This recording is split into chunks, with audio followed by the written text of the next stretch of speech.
Hello, मैं सभी सुहागिन बहनों से यही विनती करूंगी, यही आग्रह करूंगी, जब तक शादी नहीं होता है तब तक मायके में लड़कियों का बहुत अच्छा इज्जत किया जाता है और उसको हर तरह से वैल्यू भी दिया जाता है, चाहे माँ बाप हो, चाहे बहन हो, चाहे भाई हो, चाहे रिश्तेदार हो। लेकिन शादी के बाद लड़की को अपना मायका ही पराया लगता है। वो वहाँ पे एक मेहमान की तरह ही रह जाती है। इससे ज़्यादा उसके पास और भी कोई सम्मान नहीं रह जाता है। ठीक इसी तरह से शादी के बाद लड़की जब ससुराल जाती है, उस बहू की तभी तक इज्जत होती है जब तक उसका पति जिंदा होता है। उसके बाद उस स्त्री की ससुराल में कोई इज्जत नहीं होती है।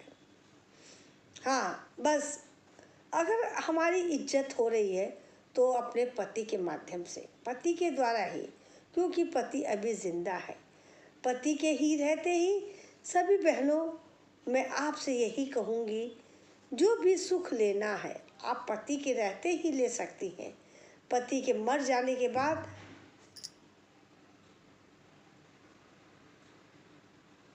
कि आपकी कोई इज्जत नहीं होगी, ना बेटी बेटा सम्मान करता है, ना परिवार में कोई मानता है। वहाँ बस केवल आप एक गूंगे पक्षी की तरह ही आपको जीवन व्यतीत करता है। कोई सम्मान नहीं मिलता है, आपको लोग तुच्छ दृष्टि से देखते हैं। परिवार में भी विधवाओं की कोई स्थिति नहीं है, केवल एक नौकरानी के ही तरह अपना जीवन व्यतीत करती हैं।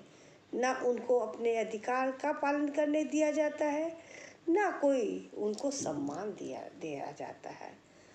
वह केवल एक नौकरानी के दर्जे से अपना जीवन यापन करती हैं। किसी से बातचीत करने का अधिकार, कहीं आने जाने का अधिकार सब खत्म कर दिया जाता है।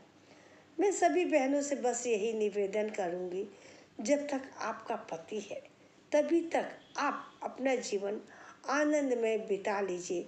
कोई नहीं जानता है पहले कि पत्नी खत्म होगी कि पहले पति खत्म होगा। दोनों के एक खंडित होने पे ये जीवन जो है, ये लगता है अब जीना ही बेकार है। प्रभु, इससे अच्छा मेरी मौत ही कर दे। और ज़्यादातर यही होता है, जब दोनों में कोई एक ख़त्म हो जाता है, दूसरा भी 6 महीने साल भर में ख़त्म हो जाता है। वो बहुत अभागिन या अभागा ही व्यक्ति होता है कि पति या पत्नी के मरने के बाद बहुत जीवित रहता है। उनको कोई इज्जत नहीं, कोई आबरू नहीं मिलती है। वो तो बस अपने बल पे अपना जीवन व्यतीत करती हैं। कोई सम्मान नहीं, कोई शिष्टाचार नहीं, कोई आदर्श नहीं मिलता। अगर मेरा ये वीडियो आप सबको पसंद आए तो लाइक शेयर ज़रूर करिएगा।